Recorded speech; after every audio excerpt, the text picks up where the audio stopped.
Okay, so the first couple sections in this chapter were on graphing quadratic equations. Now we're going to spend the rest of the chapter pretty much doing something else with quadratic equations, namely solving them. And Graham, I would need you to put your book away and pay attention. And Jacob, I would need you to toss that into my hand. Thank you. Yes. So you're recording all of us? Yes, so I'm recording right now. All of your voices are, it's happening right now. Hey, what's up, Argentina? Okay. Coming at you, Argentina. How's the weather down there? All All the right. Canadians are So, going to be mad because you didn't mention them. true. But why would we mention Canadians? Come on. Come Come on. Canada's You awesome. can't spoil your viewers. Canada's basically like a state of ours, you know? Pretty much. What? The hockey guys. You the catchphrase? Yeah. Okay, work on that for me, would you? Oh.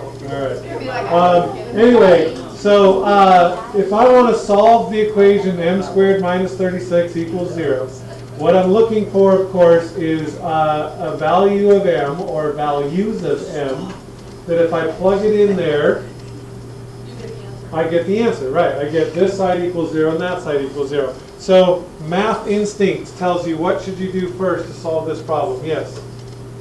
Good. Add 36 to both sides because we're trying to get the variable by itself. So add 36 to both sides, so these cancel. And then that means m squared equals 36. So now since m squared equals 36, I have to get rid of the squared. What do you do to get rid of the squared? Yes? Nice. I need to square root both sides. Okay? So the square root of m squared is m. And then the square root of 36 is what? 6.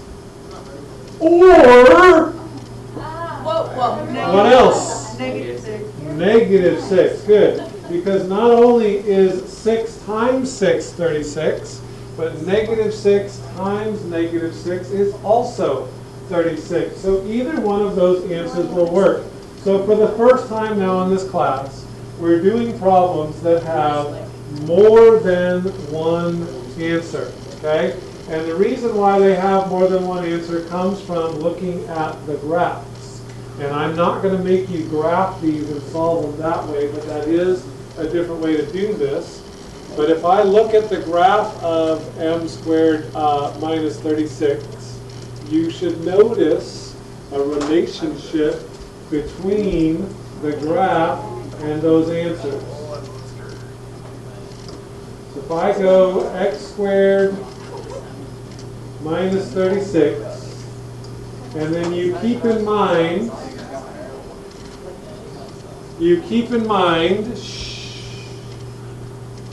that the answers were 6 and negative 6. How does the answer 6 and negative 6 relate to the graph? Oh, it does. Oh, yeah. It's where they go through the x-axis. It's where they cross the x-axis. Very good. This right here crosses the x-axis at negative 1, 2, 3, 4, 5, 6. And this side crosses the x-axis at 1, 2, 3, 4, 5, 6. Okay? So the places where the graph crosses the x-axis tells you what the solutions are. And since this is a parabola that goes down and then back up, it crosses the x-axis not just once, but twice. So these will have two solutions. So x squared minus 16 equals 0. What do I need to do with that? Add 16. Add 16 to both sides. The negative 16 and the positive 16 cancel. So x squared equals 16. So then I do what? Square root both sides. So square root of x squared is x, and the square root of 16 is not only 4, but it's also negative 4. Okay, does that make sense? Okay, good deal. So those are pretty easy. We're going to make it mildly, just a little small degree more complicated. If I now have, instead of x squared minus 75 equals 0, I have 3x squared minus 75 equals 0. It's going to take me 2 steps instead of 1. What do I do first still? I'm going to still add 75 to both sides. So those cancel, and 3x squared equals 75. But now before I square root, what do I have to do? I have to divide by 3. Oh, 3, sorry. Right, because it's 3x squared, so I divide both sides by 3.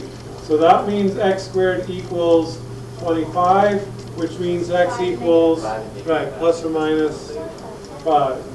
5 and negative 5. Okay? So not a big deal, right? Yeah. It's a plus or minus. I'm being lazy. I wrote 2 answers in one symbol. That's plus or minus 5. Either one works. Okay, so same deal with number 4. What do I do to start? Add 50 to both sides. These cancel. 2m squared equals 50. Then I divide by 2. Okay, so this comes out to have the same answer as the last one, because if I square root that, n equals plus or minus 5. Okay, so no big deal, right? But of course, what? That's what I was thinking too. Of course, it's math class, so you have to make things a little bit more complicated than it seems like they need to be. So if I have 4d squared plus 16 equals not 0, but 16, I'm going to do this the same way. What do I do first? Subtract 16 from both sides, but what do I get if I subtract 16 from 16? 0. So now I have 4d squared equals 0. That's okay. Keep going the normal way. What do I do next? Divide by 4. So d squared equals, what is 0 divided by 4? 0. And then what do I do to finish this? Square root. And what is the square root of 0? Just, no?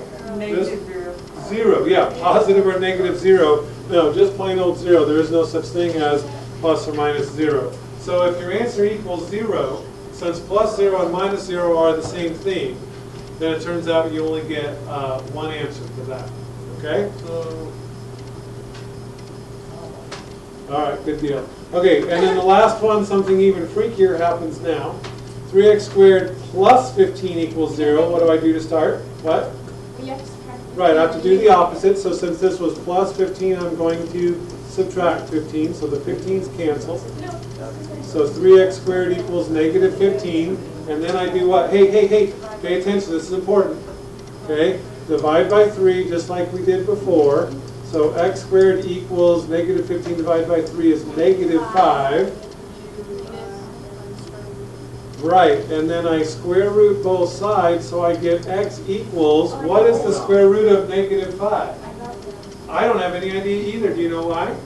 It doesn't exist, yeah.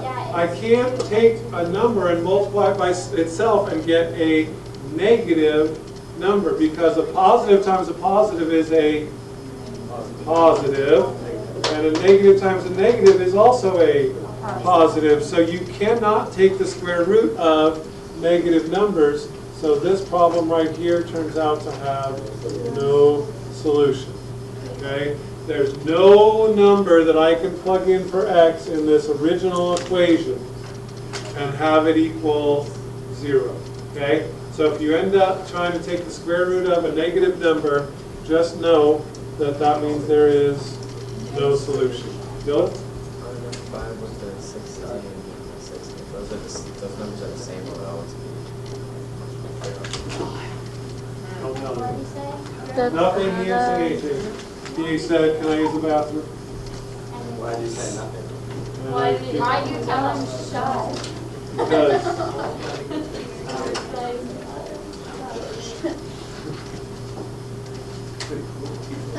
I'm hungry.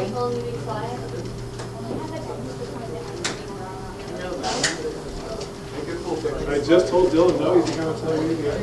You were talking to him about secret stuff. I was, yeah, you can do it. Can you make a sun out of that? Make a sun out of it? And then flowers and grass. Where's Tristan? To the bathroom. Yeah.